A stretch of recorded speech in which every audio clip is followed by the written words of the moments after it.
విజయవాడ ప్రకాశం బ్యారేజీ నిర్వహణలో భద్రతా లోపం కొట్టొచ్చినట్లు కనిపిస్తోంది. ఓ మతిస్థిమిత లేని వ్యక్తి బ్యారేజీకి చెందిన 2 గేట్లు ఎత్తే స్విచ్లను ఆన్ చేసి నీటిని దిగువకు విడిచిపెట్టడం చర్చనీయాంశమైంది. బ్యారేజీ 58, 59 గేట్ల నుంచి మిట్ట మధ్యాహ్నం సమయంలో నీరు దిగువకు వస్తుండటంతో జలవనరుల శాఖ సిబ్బంది అప్రమత్తమయ్యారు. వెంటనే కంట్రోల్ రూమ్ వద్దకు పరుగులు తీసి పరిశీలించారు.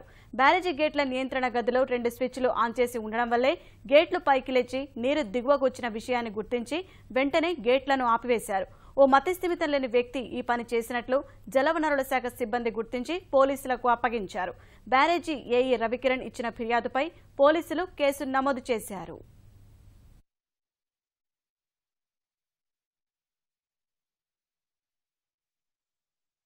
మరమ్మతుల నిత్యం ఈ గేట్లన్నీ కూడా ఓపెన్గా ఉన్నాయి. అలాంటి ఒక గేట్ల నుంచి ఎవరు లేకపోవడం చూసి బంగారు బాబు అని చెప్పి ఒక అనుమానితుడు ఆ గేట్ల ద్వారా పైకి హౌస్ ప్లాట్ఫామ్ మీదకి వెళ్ళి అక్కడ రెగ్యులేటరీ గేట్స్ని ఆపరేట్ చేసే స్విచ్చెస్ని నొక్కడం జరిగింది. అందులో 58, 59 స్విచ్ బోర్డు ఆపరేట్ అయ్యి ఆ గేట్లు తెరుచుకుని కొద్దిగా వాటర్ కిందకెళ్ళటం, ట్రాఫిక్ పోలీస్ వాళ్ళు అలర్ట్ అయ్యి టైమ్లీ ఇరిగేషన్ వాళ్ళని చేయడంతో ఇమీడియట్గా వాళ్ళు రెస్పాండ్ అయ్యి పైకి వెళ్ళి అతను పట్టుకుని 1 టౌన్ పోలీస్ వారికి అప్పచెప్పారు.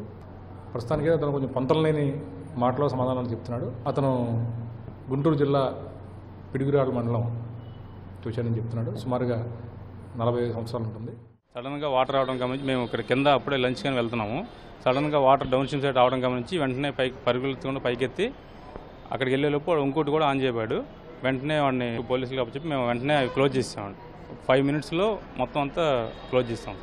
100 క్యూసెక్స్ వరకు పోయి ఉండొచ్చు సార్.